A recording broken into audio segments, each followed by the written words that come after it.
bawat hakbang, ako'y naguguluhan. Tulad ng hangin, ako'y nawawalan. Pait ng buhay, ako'y tinatamaan. Iwan saan ako patungo, anong gagawin ko? Okay, God's morning po mga kapatid. Isang mapagpalang araw ng Martes. Ngayon po ay araw ng Tuesday at ngayon po ay July 14. No? At ngayon pong araw na ito, no? Ngayong July 14, 2026, again, tayo po ay tutungo sa isang talata, no? Na muli dito sa ating pagninilay ng salita ng Panginoon Diyos. At ito po ay tutunghayan natin mula sa Book of Revelation, no? Chapter 3, verse 20, no? At ito po ay pamagatan nating the knock, ang katok, no? That brings restoration, no? At ngayon po, sa atin pong pagtalakay at pagtunghay ng talatang ito, tayo po ay tutungo at tayo po ay sasamahan ng aking partner para basahin po ang talatang ito at pangunahan po tayo sa pananalangin. Tayo po ay babasa sa pahayag 3, verse 20. Nakatayo ako at kumakatok sa pintuan. Kung diringgin ni naman ang aking tinig at bubuksan ang pinto, papasok ako sa kanyang tahanan at kakain kaming magkasalo. Tayo po ay manalangin. Panginoong Hesus, salamat po dahil hindi niyo po ako pinilit, kundi mahinahon pa rin po kayong kumakatok sa aming puso, Panginoon. Patawarin niyo po ako na minsan isinasara po namin ang aming pintuan dahil sa dami ng alalahanin, Panginoon. Ngayon po ay binubuksan po namin ng buong buo ng aming buong puso ang iyong pagkatok, Panginoon. Pumasok ka po at manatili at mamuno sa aming buhay, Panginoon, at sa aming mapag-aaralan ngayong umaga, Lord. Patuloy mo po kaming gabayan sa iyong mga salitang ito, Panginoon, upang ito ay tumimo sa aming puso at isipan at maibahagi din sa iba. Maraming salamat, Lord, sa patuloy mong pagbibigay sa amin ng magandang kalusugan at ng patuloy na pagprotekta sa bawat isa sa amin. Maraming salamat po at ang lahat ng ito ay aming ipinapanalangin sa pangalan ng inyong anak na si Jesus. Amen. Amen. Purihin ng Diyos. Salamat sa pagkabasa ng salita. No? At nais ko ulit basahin naman sa Amplified Version. Ang sabi dito, Behold, I stand at the door. Meron pong footnote dito no? Yung kaninong door no? Ito yung door of the church. No? Sabi po dito sa footnote, foot door of the church. No? And continually knocking. Knock, no? If anyone hears my voice and opens the door, I will come in and eat with him. Sabi nga, restore him and he with me. No, purihin ang ating Panginoon Diyos. Napaka ganda ng illustration. Ginamit po ng Panginoon ang pagkatok sa church. At sa atin pong lahat ngayong araw na ito, sa bawat umaga, sabi nga ay may boses na tumatawag sa atin. Hindi pasigaw, hindi nananakot, kundi puno ng pag-ibig at paghihintay. Sabi nga po ng isang quote, "The sweetest sound you will ever hear is Jesus gently knocking at the door of your heart." Napaka ganda na sa umaga ay may kumakatok at natusumpungan natin. Dahil sabi nga, hindi naman lahat ng tao ay nakakasumpong ng pagkatok ng Panginoon. Kaya nga, dito po ay pinatutungkulan po ang mensahe natin ito ay galing mismo sa ating Panginoong Hesus. At dito po sa Book of Revelation, may 7 iglesia na pinag-usapan dito. At ang ating pong pag-aaralan ngayon ay ang iglesia ng Laodicea, na kung saan ay ang ating Panginoon ay kumakatok sa mga pintuan nila. Akala nila po ay, ito pong Laodicea ay, akala po nila ay, sabi nga ay, kumpleto na sila. Bakit po? Ang Laodicea ho kasi ay isang mayaman na church. Maayos. They are very organized. Walang kulang. Lahat nandun. Pero ang totoo, naging kampante sila. Complacent. Lumamig ang pag-ibig. At yan, medyo napuputol ho ang ating signal. Ano ho? Yan. Ano ho? Ulit, ano po natin? Dahil medyo ang ating signal ngayon ay hindi po kagandahan. Ano ho? Tuloy po natin. Ano ho? Ang ating pong topic ay patungkol dito sa Laodicea na ito, na naging kampante, lumamig ang pag-ibig nila, at isinara nila ang pinto sa ating Panginoong Hesus. Kaya kahit ang ating Panginoon ang siyang nagbigay ng lahat ng meron sila, ang Panginoon Diyos ay nanatiling nasa labas ng iglesyang ito. Nakatayo at mahinahong kumakatok. Hindi po siya namimilit. Sabi nga rin sa atin ng Deuteronomy chapter 4 verse 29 ay ito. Gayunman, matatagpuan ninyong muli si Yahweh kung siya'y buong puso ninyong hahanapin. Nako. No, yan po yan. Maaring naglilingkod ka sa Panginoon, busy-busy ka sa ministry, pero nararanasan mo ba ang Diyos? Nararanasan mo ba si Yahweh? Nararanasan mo ba ang ating Panginoong Kristo? Pero sabi nung talata, masusumpungan natin siya kung buo puso natin siyang hahanapin. Gaya po ng Laodicea, ang paghahanap at pagbubukas ay nasa atin. Tayo po mismo. Siya po ay laging handang matagpuan ng mga tunay na lumalapit sa Kanya. Isipin po ninyo ito. Isang bahay na itinayo ng Ama para sa Kanyang anak. Lahat ng meron siya, no, ay ibinigay niya sa Kanyang anak. Ano ho? At kung ano ang meron yung anak, lahat po yun galing sa Ama. Pero lumipas ang panahon, ipinagmalaki ito ng anak. Ang sarili niyang galing, yaman, lahat ng ito. At isinara niya ang pinto. At nilagyan ng kandado, hindi sa magnanakaw, kundi sa mismong kanyang ama. Pero hindi po winasak ng ama ang pinto.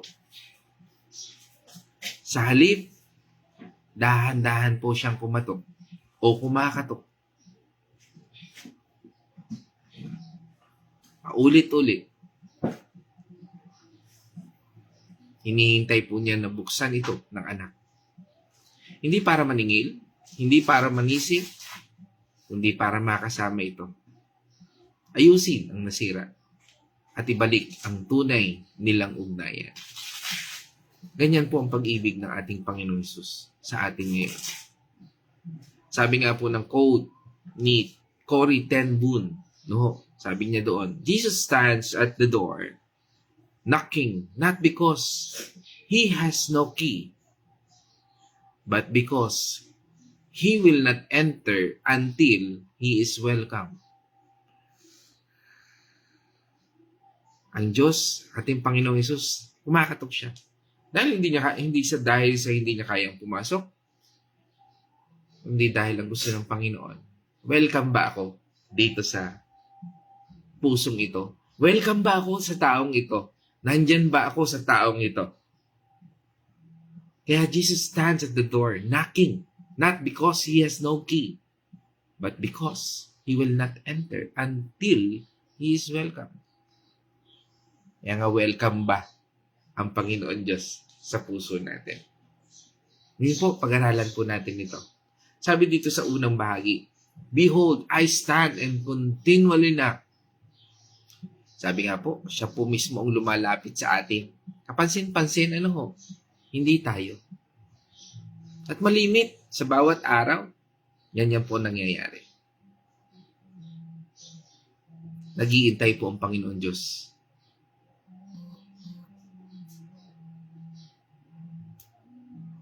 At hindi po tayo nag-iisa. Lagi po natin siyang kasama. Ang salitang continually ay, sabi nga, very powerful. Hindi po siya tumitigil ng pagkatok. Hindi siya tumitigil nakatukin ang ating mga tulog na puso. Hindi siya tumitigil nakatukin at masumpungan natin ang kanyang salita. Kahit minsan, ini-ignore lang natin, hindi natin pinapansin, o nagwawalang bahala lamang tayo dito. At kahit nagkukulang pa tayo, nandun siya, kumakatok. Hindi kanya sinusukuan, o hindi niya tayo sinusukuan. Hindi niya pinipilit pumasok. Pero ginagalang niya ang iyong pagpili.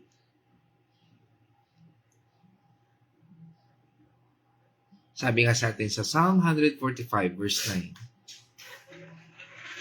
Siya ay mabuti at kahit kanino'y hindi nagtatangi sa kanyang nilikha, pagkalinga ay namamalagi. Amen. Sabi doon, the Lord is good to all, and His tender mercies are over all His works. Sabi nga, the entirety of creation. Ang patuloy po na pagkatok ng ating Panginoon Diyos ay patunay ng kanyang walang sawang habag at pag-ibig sa bawat isa sa atin. Doon sa sumunod na talata, sabi niya doon, if anyone hears my voice and opens the door. Minsan, naririnig naman natin ayaw lang natin buksan. Kaya nga po, dito, ipinapakilala po sa atin ng Panginoon kung ano yung dapat nating gawin. Una, makinig. Sa dami ng ingay ng mundo, problema at sariling kagustuhan, minsan mas pinipili nating makinig sa mga yan kaysa sa makinig sa salita ng Panginoon Diyos. Alam, mga mahal kong kapatid sa Panginoon, kailangan po nating pakinggan ang kanyang mahinahong boses. Pangalawa, kailangan natin buksan. Hindi pwedeng nakinig ka lang pero hindi mo binuksan. Ito po ay desisyon. Ang pagbubukas po na sinasabi rito is desisyon at pagsuko na sinasabi mong, Panginoon, hindi na ako ang namumuno, ikaw na.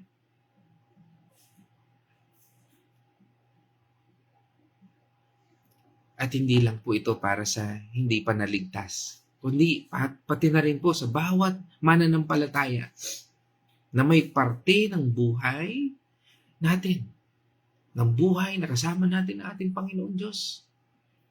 Maging tayo pa man, kaya po sinabi, parte ng buhay, ibig sabihin po niyan, kung tayo man ay nasa trabaho, negosyo, pamilya, ugali, pag-ugali natin. Na minsan kung tingnan natin, sarado pa rin sa ating Panginoong Hesus. Kaya minsan makikita, born again ba talaga yan? Parang hindi.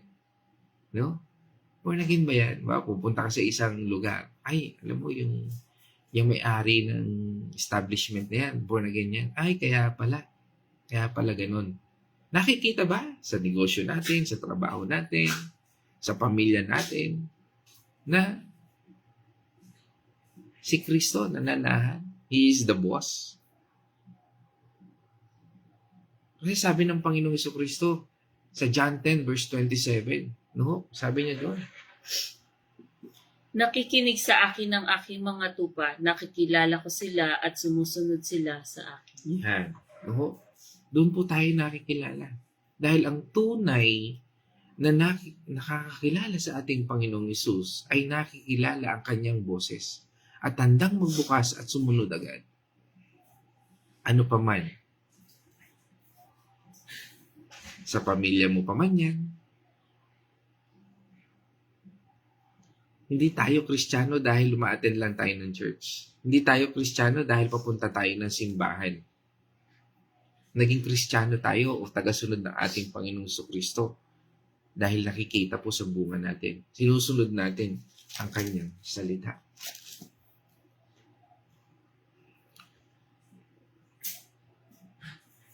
At kung kinikilala natin ang kanyang salita, sabi doon sa sumunod na talata, I will come in and eat with Him.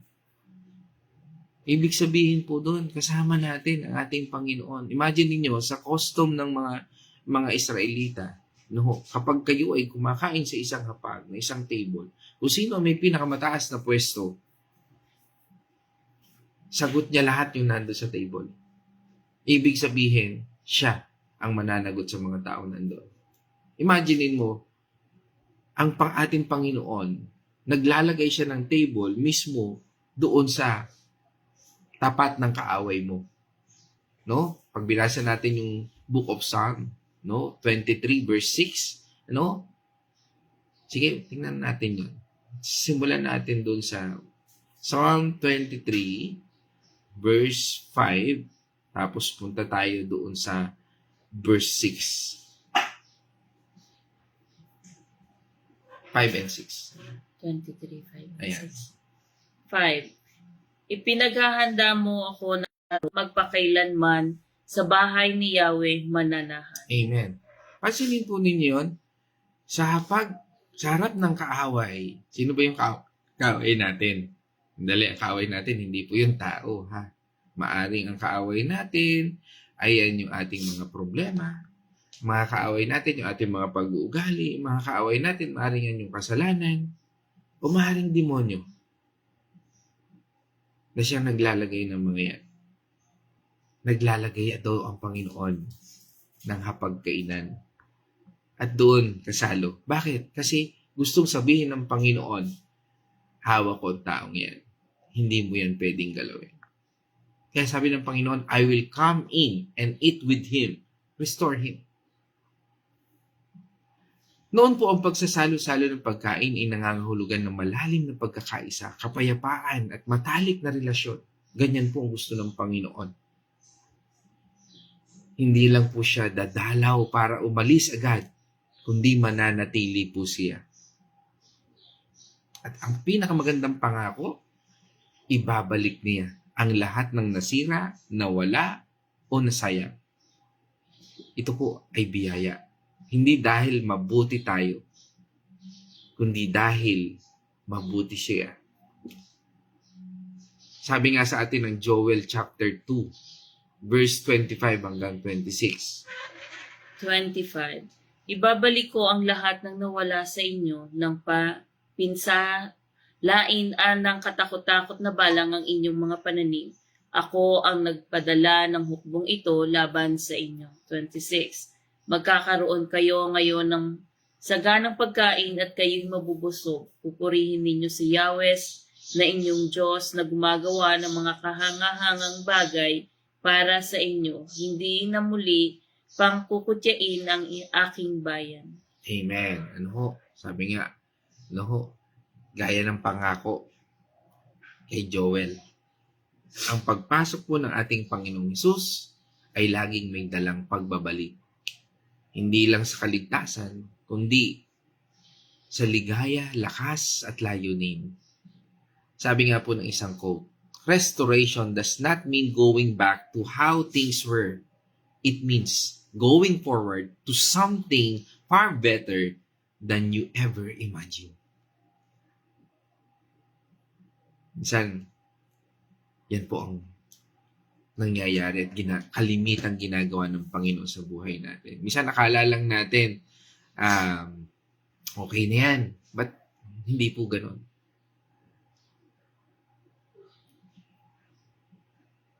Kaya po, mahalaga sa buhay ng isang Kristiyano ang discipleship.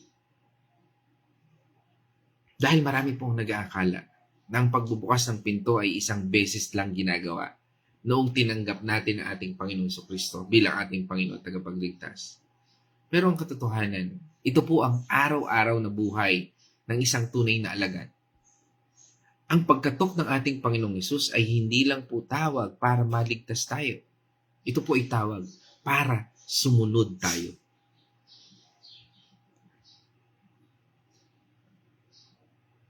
Dahil ang pagbubukas ng pinto ay pagtanggap sa kanyang hindi lang bilang tagapagligtas, kundi bilang Panginoon at Guro ng bawat bahagi ng buhay natin.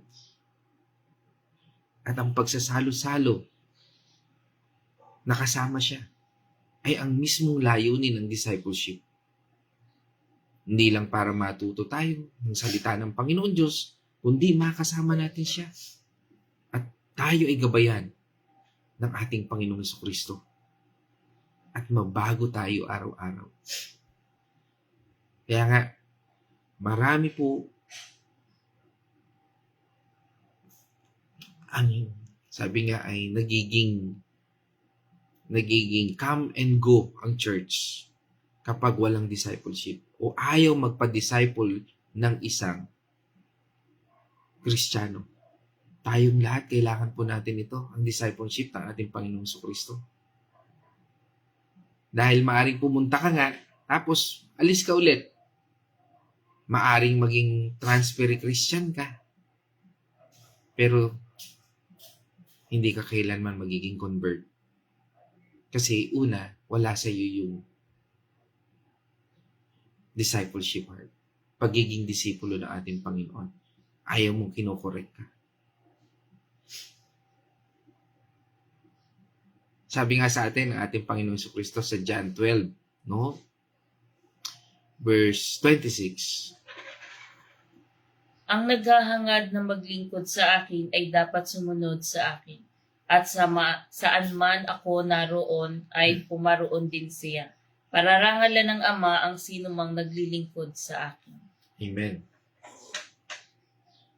Pasinin natin, no? Kailangan daw po natin siya. Saan man siya naroon. O sabihin natin, nasa trabaho man tayo, nasa pamilya, o saan man. Kasama ba natin ang Diyos? Dahil ang tunay na pagsunod ay patuloy na pagbubukas ng pinto.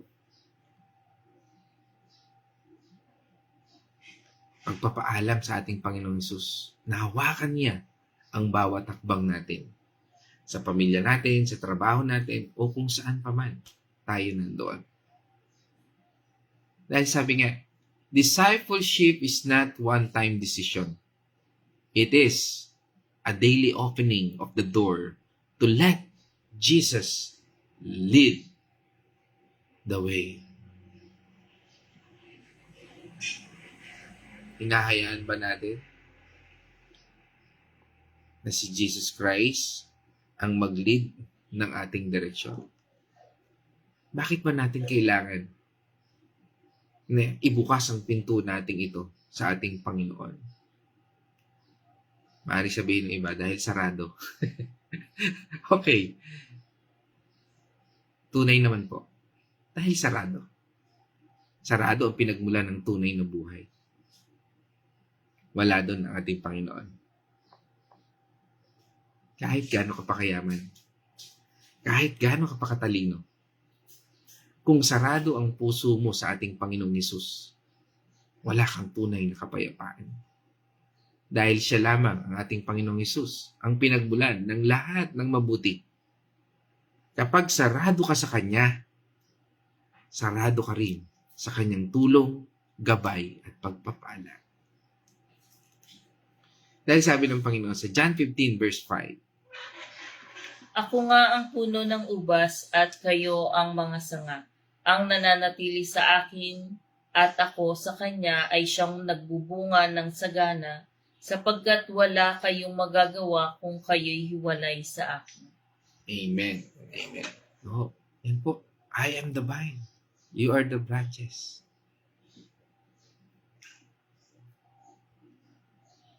Kailangan po natin siya.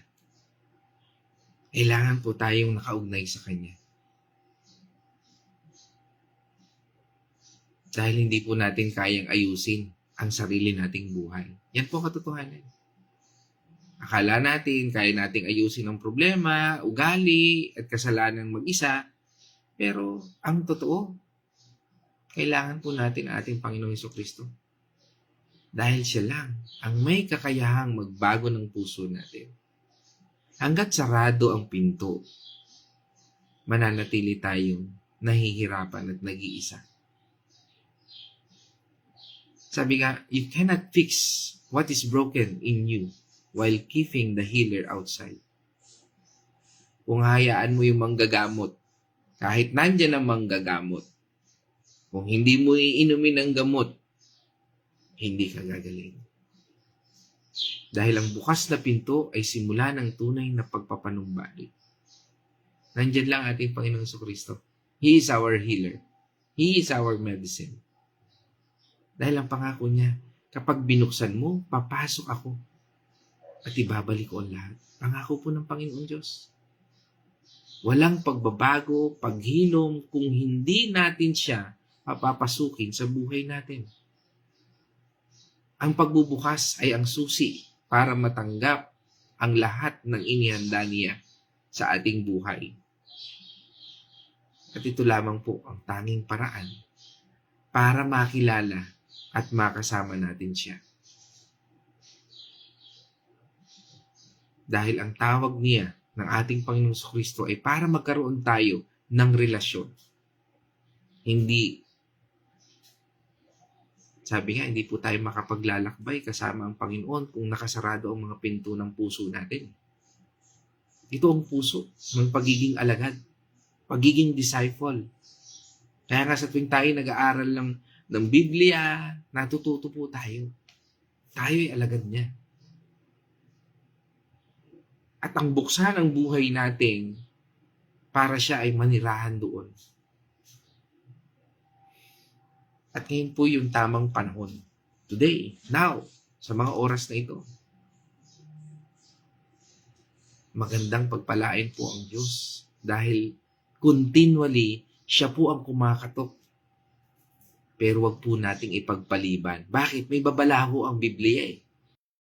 Sabi nga po sa 2 Corinthians 6 verse 2, sapagkat sinabi niya sa kaukulang panahon ay pinakikinggan kita sa araw ng pagliligtas. Sinaklolohan kita ngayon ang panahon na nararapat. Ito ang araw ng pagliligtas. Yan. No, yan po yung araw.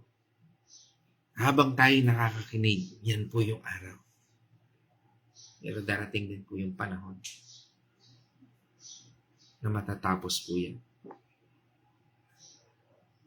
At even kahit si Satanas ay natatakot yan. Kaya nga, mga mahal ko kapatid sa Panginoon, isang paalala. Dahil, ano nga ba ang mangyayari sa atin kung hindi natin bubuksan ang ating mga puso ngayon sa ating Panginoon? Ang hindi po pagbubukas ngayon ay hindi pagtanggi sa katok lang. Ito po ay pagpili na manatili sa labas ng kanyang presensya. Ito ay pagsasabing, Panginoon, gusto ko pa munang hawakan ang sarili kong buhay. Ayaw ko pa sa iyong ipampahala ang buhay kong ito. Ito ay pagtanggi sa Kanya. Pagtanggi sa Kanyang alok na pagbabago at pagtanggap. Natanong natin ano ang mangyayari. Ayon dito, una, mananatili kang hirap at nag-iisa. Wala ang kanyang lakas. Wala ang kanyang gabay. At wala ang kanyang kapayapaan sa loob ng puso mo. Ikaw pa rin ang nagpapasaan ng lahat ng bigat ng problema na meron ka. Ikalawa, hindi maibabalik ang nasira. Ang pangakong I will restore ay nakadepende sa pagbubukas ng pinto. Hanggat sarado ang iyong puso, mananatiling wasak o malungkot ang ilang bahagi ng iyong buhay. Ikatlo, unti-unting lumalamig ang puso. Gaya na nangyari dito sa Laodicea na ating pinag-usapan. Kapag pinalampas mo ang pagkakataon, maninigas ang puso at hindi mo na maririnig ng malinaw ang kanyang boses sa susunod. Ikaapat, maaring dumating ang araw na hindi nasasagot kahit kumatok ka.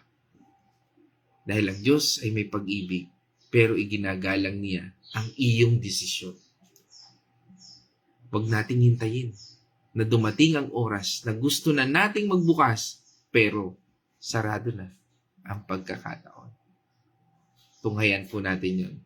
Revelations chapter 2, verse 5. Alalahanin mo ang dati mong kalagayan, pagsisihan at talikuran ng iyong masasamang gawa, at gawin mong muli ang mga ginagawa mo noong una.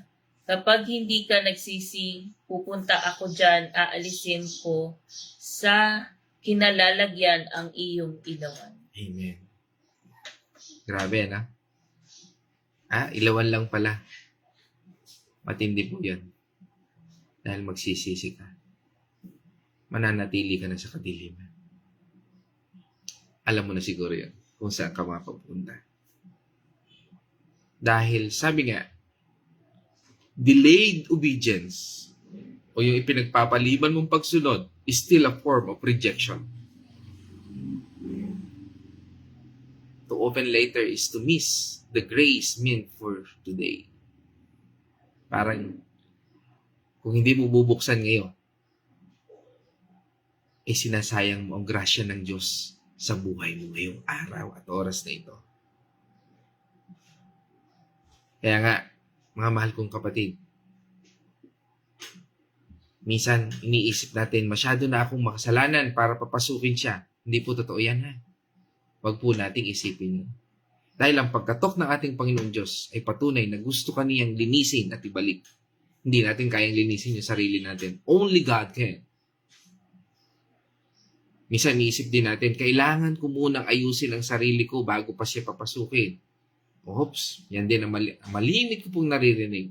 Pastor, ayusin ko muna yung sarili ko. Ayusin ko muna matapos ito, ganito. Saka po ako sisimba.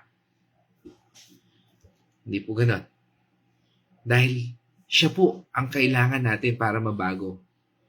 Hindi natin kayang gawin ito mag-isa. Kailangan natin siya sa buhay natin. Ilagay natin siya sa buhay natin.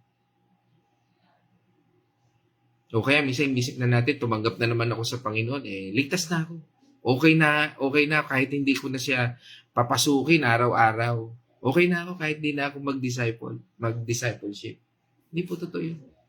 Dahil ang paglalakbay kasama ang ating Panginoong Jesucristo o kasama natin siya ay patuloy na pagbubukas ng puso. Hindi panandali ang pagtanggap lang. This is continual. O minsan sinasabi natin, makapagod na si Lord, kakakatok. Kasi nga, di ba? Katok siya ng katok. Dahil matagal na tayong hindi sumasagot. Naabot na ng taon. Pero ang sabi ko ay continually na. Hindi nauubos ang kanyang pag-ibig. Pero wag nating abusuhin ang kanyang paghihintay. Mga mahal kong kapatid sa Panginoon, sa akin pong pagtatapos, ang pagkatok ng ating Panginoong Hesus ay hindi parusa. Ito po ay tawag ng pag-ibig at pagpapanumbalik. At ang pagiging alagad ay ang patuloy na pakikinig sa Kanya at pagbubukas ng buhay natin ngayon. Today, upang siya ay pumasok sa ating buhay. Mamuno at ibalik ang lahat ng maganda na inihanda niya para sa atin. Huwag po nating ipagpaliban ang pagbubukas. Ngayon po, ang tamang panahon. Purihin natin Panginoon Diyos, mga kapatid. At ngayon naman, tayo po itutungo sa Venice Reflection. God's morning muli mga kapatid. Dito po sa ating napag-aralan ay ang Panginoon ay kumakatok sa ating mga puso. Di po ba kapag tayo ay nasa loob ng ating tahanan, kapag may kumakatok, ikaw lamang, yung tao lang na nasa loob ang makakapagbukas nito. Sapagkat ang Panginoon po ay hindi namimilit, ang gusto niya ay kusa tayong magbubukas sa Kanya. Inirerespeto niya ang ating mga desisyon. Kaya nga po meron tayong tinatawag na free will. Binibigyan niya tayo ng kalayaan na magdesisyon kung papapasukin ba natin siya sa puso natin o doon lamang siya sa labas. Minsan po puno tayo ng mga alalahanin sa ating mga trabaho o sa sarili nating mga kagustuhan. Kaya nakasarado ang pinto natin sa ating Panginoon.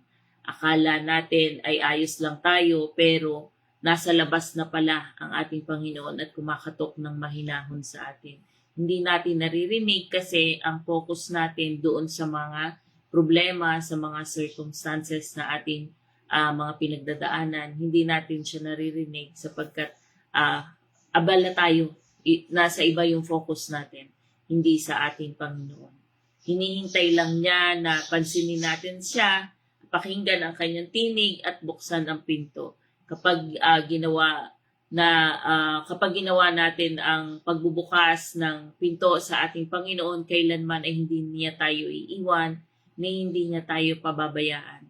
Tayo ay bibigyan niya ng assurance na tayo ay makakasama niya sa pagkain sa kanyang hapagkainan, sa kanyang buhay na walang hanggan na inihanda niya sa bawat isa sa atin. Kaya po sabi nga kanina ay ngayon na yung pagbubukas ng pinto para sa ating Panginoon. Huwag na po nating patigasin ang ating mga puso. Akala po natin tayo ay nasa Panginoon pa kasi tayo ay mga uma-attend ng mga Bible study, uma-attend ng mga gawain, pero yung puso natin, isipan, wala naman doon. Hindi naman nakafocus doon sa mga pinag-aaralan natin. Nandun yung presensya mo, pero ang puso mo nakasarado. Kaya po ang sinasabi po dito, ang puso po natin ang ating buksan para sa ating Panginoon. Na sa ganon, siya ay makapasok at mamuhay na kasama natin. So yun lamang po, maraming salamat po. And God bless sa inyong lahat. Amen. Praise God. At ngayon, tayo po ay tutungo sa ating mga kapatid online. Tingnan po natin dito sa ating comment section. Yan, pinangunahan po tayo ng ating kumare at kumpare. Yan, ating mga kaibigan ito. Yan, no? At ang ating, kasama po natin ang Azucena Tanyo family. Yan, sa pangunguna ni Brother Arthur at ni Sister Carmeline, isang mapagpalang umaga dyan sa Carmelite Road, no? Concepcion. Yan, at pagbati rin natin sa kanilang magagandang mga anak, kay Pau at kay Julene, no?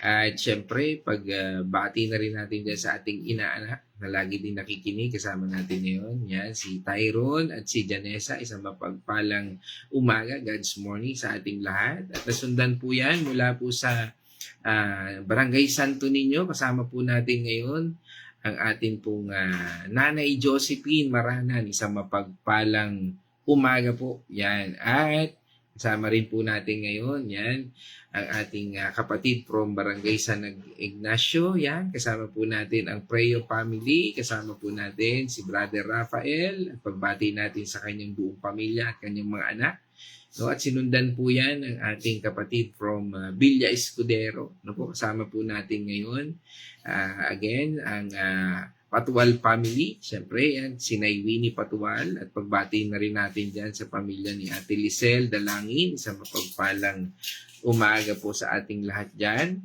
No? At from Bulacan Chao, kasama naman po natin ngayon si Nay Marta, siyempre pagbati na rin natin dyan kay Kuya Chris, Nay Gori, Nay Lina, kay Yasel at kay Inigo. Isang mapagpalang umaga po dyan sa Bulacan, Chaong. Yan. At pagbati rin po natin ngayon, no? Hindi yan, ano? Sa yan, no? Kay Kuya Chris, pagaling, no? Pagaling. Yan. At syempre kay tungo tayo sa Liliw, Laguna. Kasama po natin ang Arosena family. Yan, kasama po natin si Nay Edna. At pagbati sa inyong buong angkan at pamilya. Yan, kasama natin si Ate Eileen. 20 po, no, lagi rin po nakikinig yan. Ano, yan, ating si Ate Eileen. Saan ba si Ate Eileen niya? Sa Manila, di ba? Sa Las Piñas yata, no? Hindi ko lang alam kung saan lugar si Ate Eileen. So, ganun pa man, isang kagalakan po, no, Ate Eileen, dito po sa ating God's Morning. No? Alam ko pong lagi kayong nakikinig at salamat po. No? Purihin po ang Diyos sa inyong buong pamilya. Yan, kay Ate Eileen Buentico. Yan, at yan, nabati ko na si Kuya Chris Artiliaga. Kasama rin po natin from, ito, lagi rin natin kasama, ang Dao family from United States, no? Seattle, Washington. Yan, kasama po natin ang Dao family. Yan, kasama po natin si Nars Abigail Dao. Yan. At sino pa? Yan, kasama rin natin from Osamis City. Yan, kasama po natin sila Dr. Julia C. ang panguna. At pagbati natin dyan kila Sir Dodong, kay Johan, kay Jansen, at kay Kerwin. Sa mapagpalang umaga po sa inyong lahat. Yan. At kasama rin po natin, yan. Yan. Kasama rin po natin ngayon, nabati ko na si Ate Lisel. Kasama rin po natin, yan, si Honey Dipog. Yan. Si Ate Cindy, sa mapagpalang umaga sa iyo dyan, ate. No? Sa Pampanga. Yan. At kasama natin ngayon ulit, no? Ayan, lagi rin ito nakikinig. Ang ating birthday girl, no? Si Sister Grace, no? Si Sister Grace Biray, no? Sa mapagpalang birthday sa iyo, kapatid, at dalangin namin ng kalagayahan mula sa ating Panginoon. At pagpatuloy lang tayo sa Panginoon. Yan, isang kagalakan. Kasama natin ang Biray family. Yan, at ang ating birthday girl, Sister Grace, no? Isang mapagpalang umaga. At pagbati natin dyan, siyempre kay Brother Mike, kay Nico, kay Carl, kay Ellie, at siyempre sa mga baby natin dyan, kay Dion, at sa aking inaanak kay Butchay. Isang mapagpalang God's morning, no? At yan, happy birthday, happy birthday sa iyo, kapatid. Yan, at kasama rin natin ngayon, no? Ang aking magandang nanay, siyempre yan, nasa kwarto pa yan, natutulog. Nag-ano pala, watching, sing na. Hala ko tutulog. Yan, at ngayon kasama rin natin, mga kapatid, ating kapatid mula sa Santo Angel. Kasama po natin si Manilyn Mendoza. Yan, lagi rin pong nakikinig sa atin, kasama natin. At siyempre, driving si Sister Grace, no? Take care. God bless, no? Nag-driving ang ating birthday girl. At yan, kasama rin po natin si Nay Remy. Yan, nakakatuwa. No? From Dolores, Quezon. Kasama po natin ang Alinea family, no?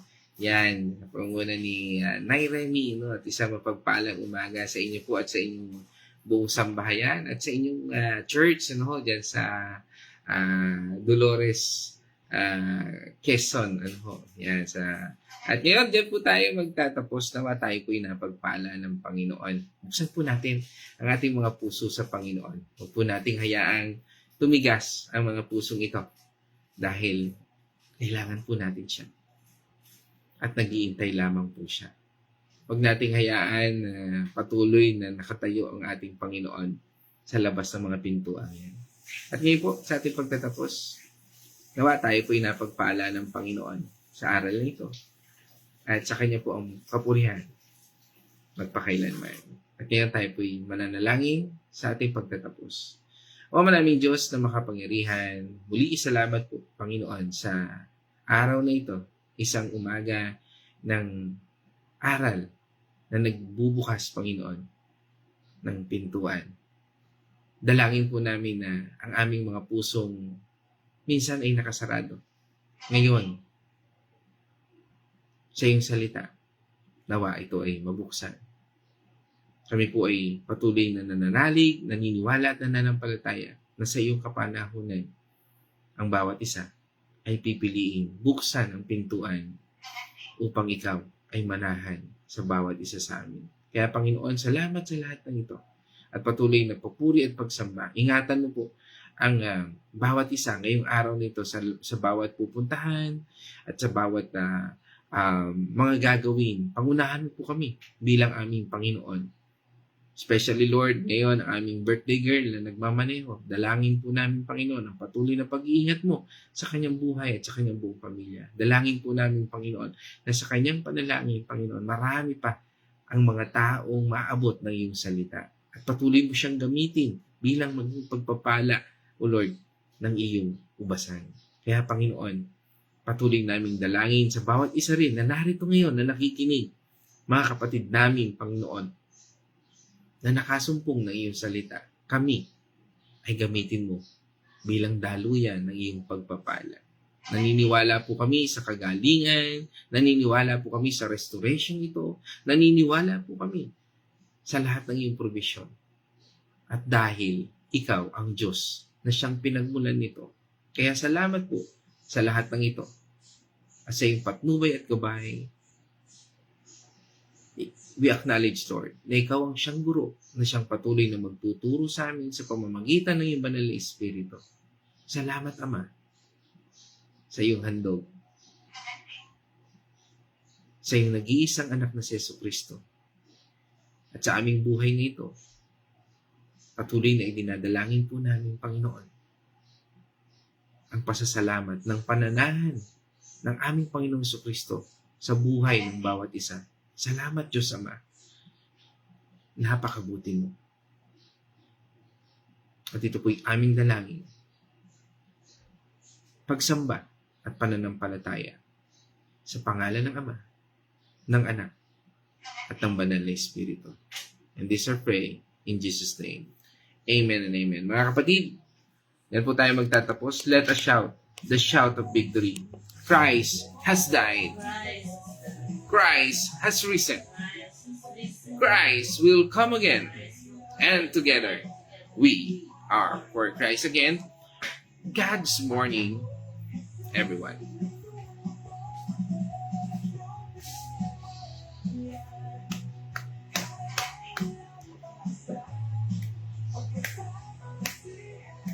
Di ako bibitaw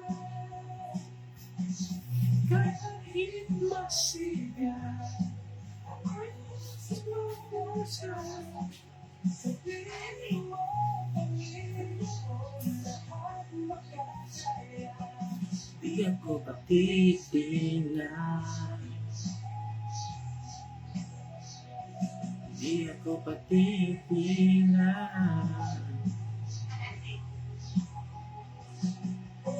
Jesus, magiging matatag. Problema lang yan. Problema lang yan. Sa magtitiwala, Jesus.